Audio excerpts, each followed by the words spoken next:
Yo, what's up everyone? Welcome back to the channel. We're here today with the Falun Enduro SweCup Round 6 review. Oof. So this is something a bit new for the channel, and it's something I wanted to cover a bit more like earlier in the year on the podcast, but I was trying to be spread over too much bread and just couldn't really find the time to do that, make videos, train, work, and just live. So yeah, I'm trying to bring it back for these last couple of rounds just to get a feel of what it might be like, because my plan's going to be changing next year. I won't be doing so much racing, so I'm hoping to do these reviews with some more like rider interviews and stuff. So please let me know what you think and what you would like to see from reviews in the future after this one.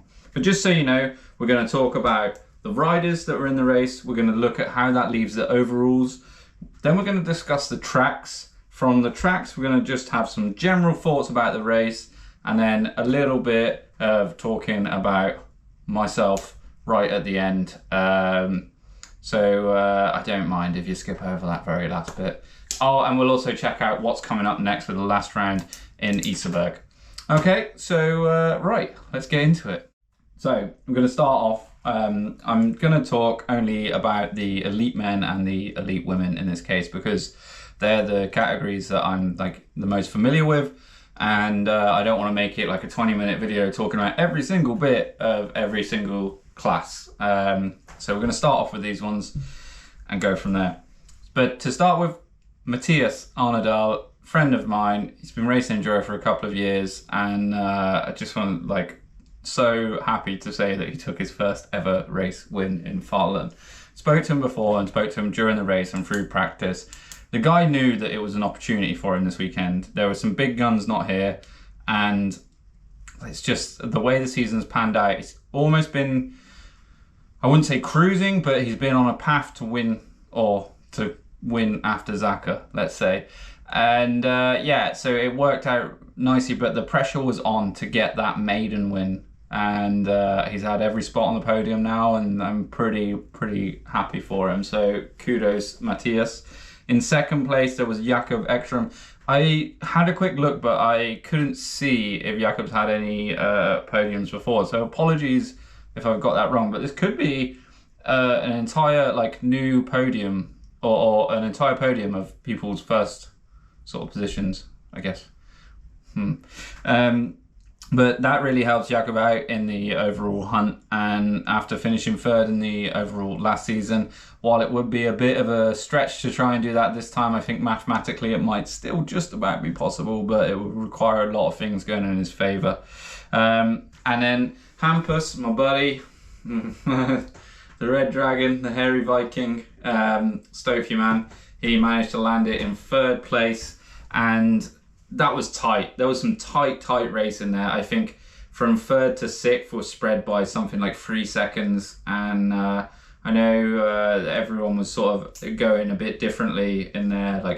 Some people were firing on their home tracks, other people were coming back from injury, some people were a couple of the guys had crashes, so that was a good battle. Unfortunately, or fortunately for them, unfortunately for the neutrals, the live timing wasn't quite working as well as you'd hope on that day, so we didn't get to see the battle go through all those places swapping, but god, that would have added some drama for them, eh?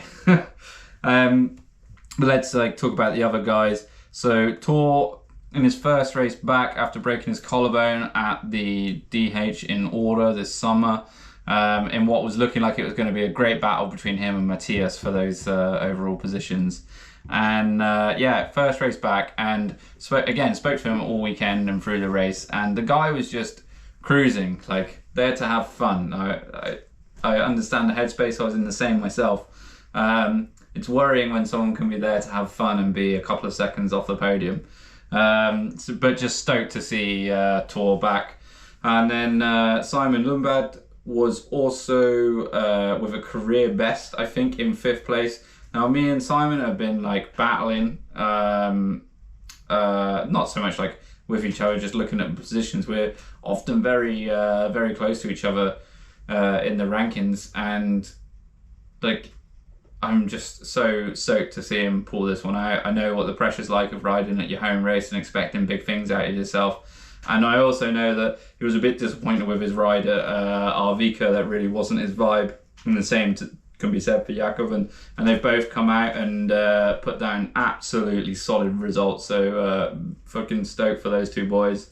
And then the last guy we'll touch on in the elites is Teddy, who just came out of nowhere with the pro stage win. I mean, what a ride, brother. That was fucking outrageous. Stoked on that. Couldn't quite hold the pace up for the rest of the day, but to win any stage is a big moment. So congrats for that one, man.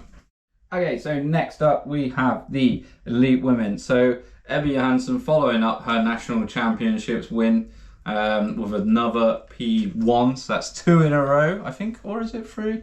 I'm not sure. The research could be better. I'll add that to my notes. Clara Atamo, who I know quite well from like racing and riding in Stockholm. She's putting together a solid season. That is another 2nd place, again, same as national champs. Alina Davison back from international stuff. And podium for Elina in 3rd place, and series leader at the moment, Tina Zorko, in 4th place. So that is the elite women's standards.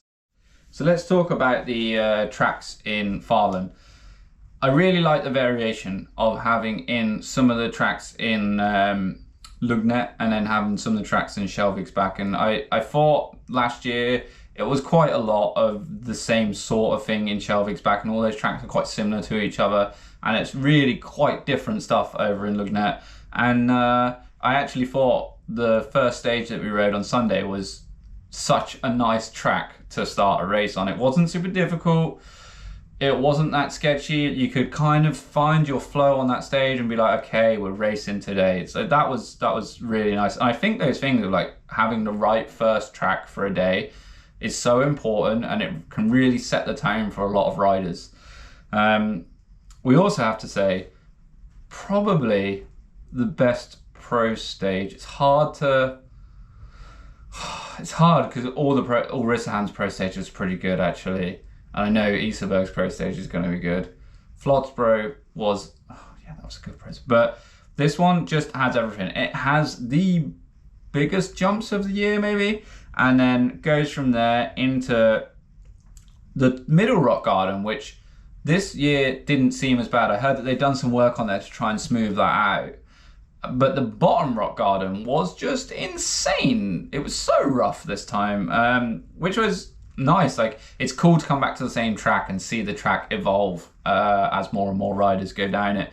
I thought the first jump was, the triple was quite difficult to pull all the way over.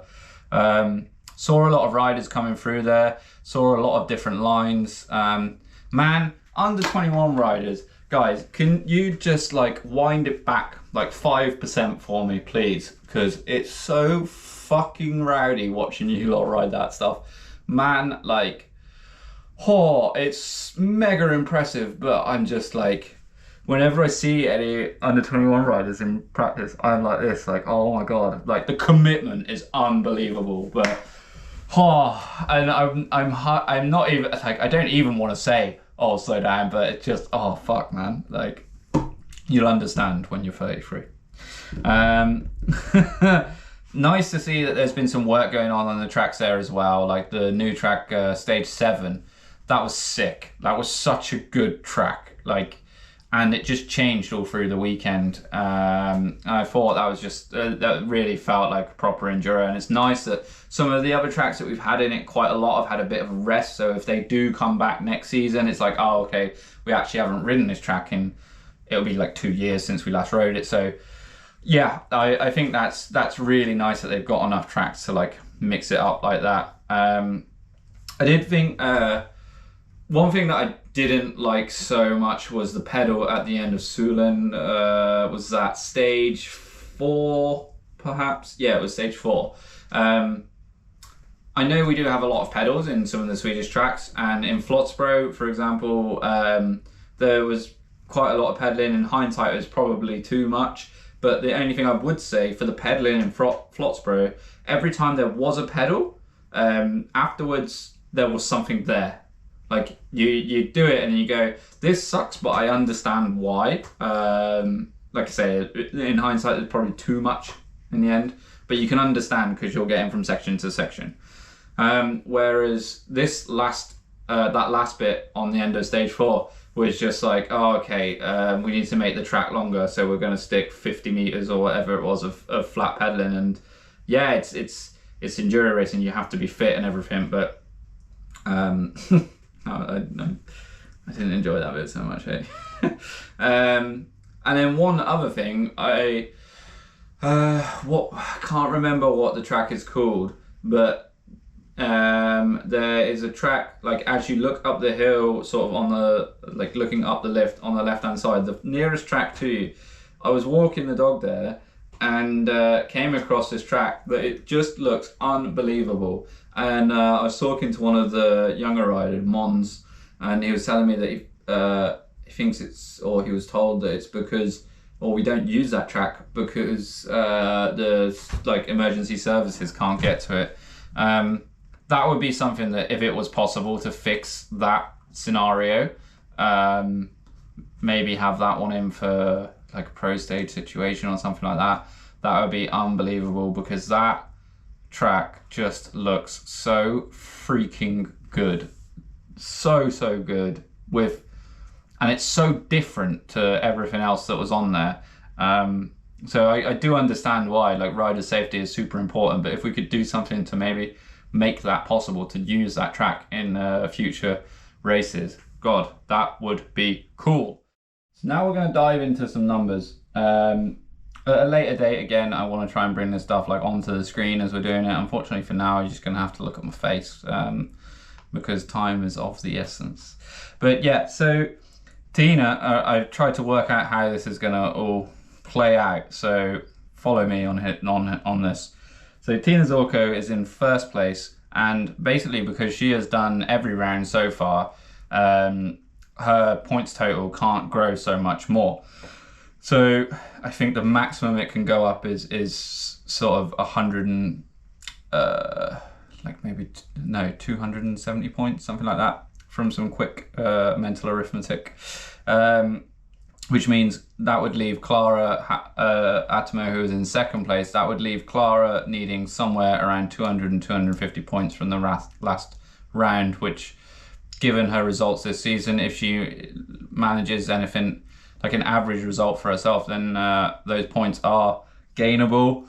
But then coming up behind is Ebba, who has won the last 2 rounds, and she needs to win, and preferably with a pro stage win, and then hope that there's like a bit of a gap between herself and Clara to be able to make up that point deficit. So it can all really quite change up a lot in the women's overall here. And yeah, it's one of them, isn't it? Every race you go out and just try and go as fast as you can, and that's all they can do at the last round. So we'll see what happens, but it's nice to see that not one position is decided in either the elite or the elite men or the elite women coming into the last round.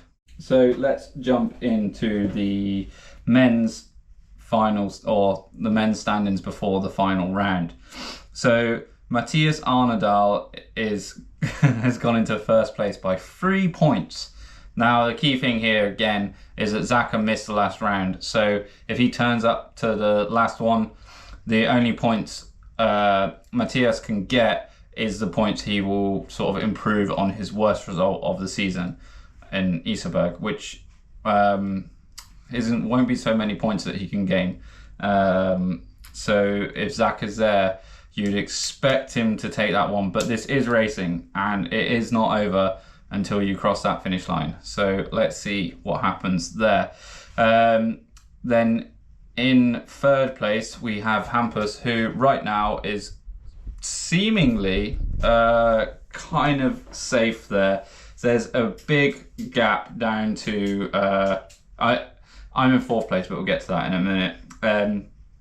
There's a big gap down to Jakob and then Isak, and it would just require a really terrible day for Hampus and like season best days from those two guys to be able to pull that gap. So mathematically, yeah, I think down to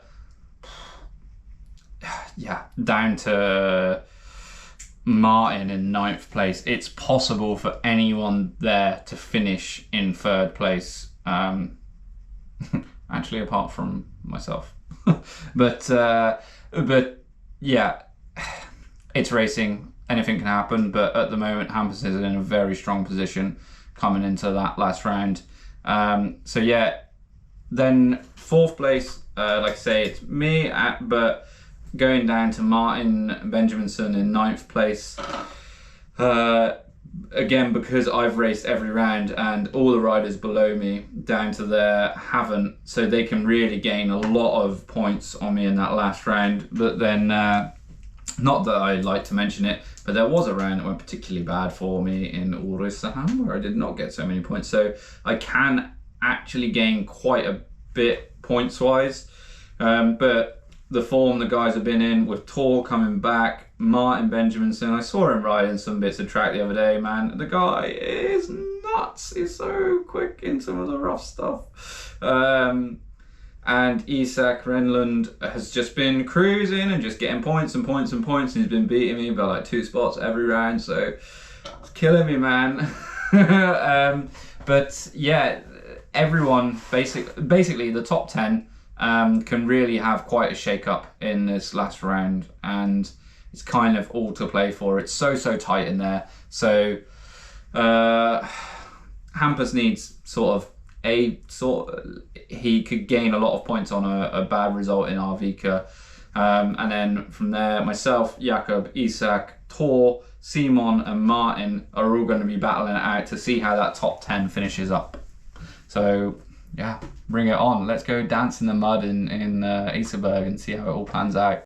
I was going to have like a bit of a general thoughts thing, but I can feel that the video is like growing longer than I wanted. So I'll keep it very brief. My general thoughts are, I was actually going to this race going, oh man, I'm going to Falun again. Like, yeah.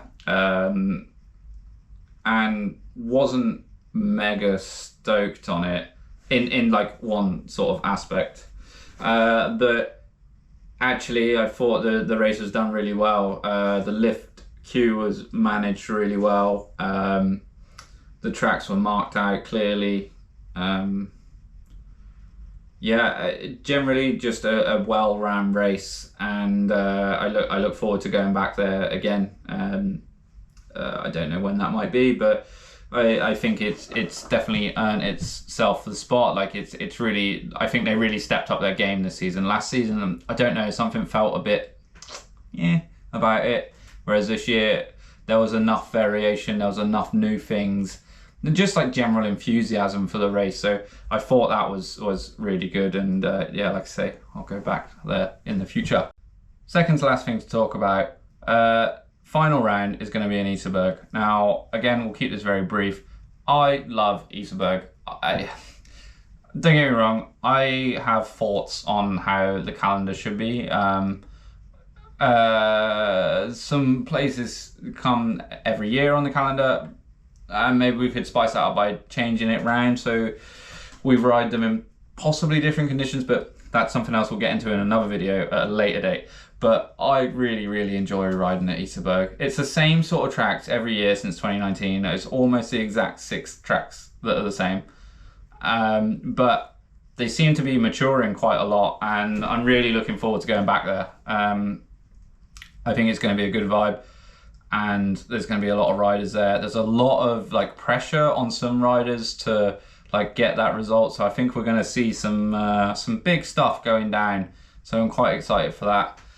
And I think the Friday training in Easterberg is always like my favorite training day of the year. It's like wet, steep tracks, and it's the day before, it's the day before actual like training starts, you know, so you can kind of go there and just have a bit of a laugh and not take that day too seriously. So it's just almost like an uplift day. So I will be there on that Friday, so if you're around, come say hi. Final thing, quite quick, just on myself. I will be doing a sort of Enduro diaries before Easterberg, but I was just really stoked to be able to come to this race. I've been having a real tough time as I've sort of tried to go on about as little as possible, but actually a lot. And yeah, I was really falling out of love with the sport a bit, just because I didn't have the energy to train, and from being tired for so long, mentally I was so drained. But then started to have a real upturn, felt a lot better, and managed to come to Falun and just really enjoyed it. And it's got me energized for these last 3 races of the season, and I can't wait to see you all there. It's going to be, Easterberg is going to be my last race in the elite class. I might come and do order next year if it appears on the calendar. Oh, maybe shouldn't have said anything. But other than that, I won't be doing nationals next season. So this is like my last sort of official, or like going for overall points or whatever, race in SweCup. I'll be trying to do quite a bit of content around it.